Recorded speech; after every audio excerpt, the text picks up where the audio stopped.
சென்னை விமான நிலையத்தில் செய்தியாளர்களிடம் பேசிய தம்பிதுரையிடம் குடியரசு துணைத் தலைவர் தேர்தலில் அதிமுக எந்த கட்சியின் வேட்பாளரை ஆதரிக்கும் என்று கேள்வி எழுப்பப்பட்டது.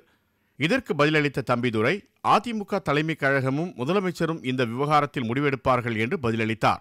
அப்போது குறுக்கிட்ட செய்தியாளர்கள், குடியரசுத் தலைவர் தேர்தலில் அதிமுகவின் நிலைப்பாட்டை சசிகலாவுடன் கலந்து ஆலோசித்து எடுத்தது போல் குடியரசு துணைத் தலைவர் தேர்தலுக்கான நிலைப்பாடு குறித்தும் சசிகலாவுடன் ஆலோசிக்கப்படுமா என்று கேள்வி எழுப்பினர். இதற்கு பதிலளித்த தம்பிதுரை, அதிமுக தலைமைக் கழகமும் முதலமைச்சரும் தான் இந்த விவகாரத்தில் முடிவெடுப்பார்கள் என்று பதிலளித்தார்.